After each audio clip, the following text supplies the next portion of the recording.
Mobile banking প্রতিষ্ঠান নগদে একাধিক আন্তর্জাতিক মাল্টিন্যাশনাল কোম্পানি বিনিয়োগে আগ্রহ প্রকাশ করেছে, আর সেই প্রস্তাব গভর্নরের কাছে উপস্থাপন করেছেন ঢাকা 14 আসনের সংসদ সদস্য ব্যারিস্টার আরমান। মঙ্গলবার বাংলাদেশ ব্যাংকের গভর্নর আহসান এইচ মনসুরের সঙ্গে বৈঠক শেষে সাংবাদিকদের এ তথ্য জানান তিনি।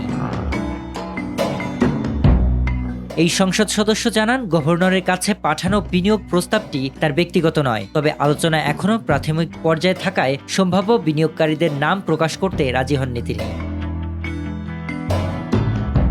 আর্থিক অনিয়ম ও মালিকানা বিতর্কে থাকা মোবাইলে আর্থিক সেবাদাতা প্রতিষ্ঠান নগদ বেসরকারি খাত ছাড়ার বিষয়ে চূড়ান্ত সিদ্ধান্ত নির্ভর করছে নতুন সরকারের নীতির উপর। সরকার ইতিবাচক সিদ্ধান্ত নিলেই তবেই বিনিয়োগ প্রক্রিয়া শুরু হবে বলে জানিয়েছেন ব্যারিস্টার আরমান।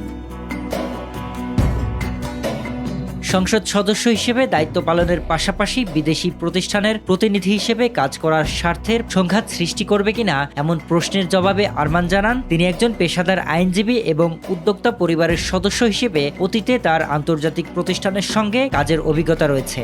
একই সাথে তিনি স্পষ্ট করেন, রাজনীতি জনসেবার জন্য আর আইন পেশা জীবিকার অংশ।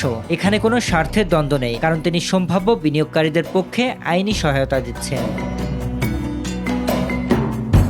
এর আগে গত বছর ফেব্রুয়ারিতে অর্থ আত্মসাতের অভিযোগে নগদের বিরুদ্ধে মামলা করে বাংলাদেশ ব্যাংক। মামলায় সাবেক চেয়ারম্যান সৈয়দ মোহাম্মদ কামাল ও ব্যবস্থাপনা পরিচালক তানভীর আহমেদ মিশুক সহ 24 জনকে আসামি করা হয়। বাংলাদেশ ব্যাংকের পরিদর্শনে বিভিন্ন ব্যাংকের ট্রাস্ট কাম সেটেলমেন্ট হিসাবের বিপরীতে শত কোটি টাকার ঘাটতি এবং ইলেকট্রনিক মানিতে উল্লেখযোগ্য অমিলের তথ্য উঠে আসে।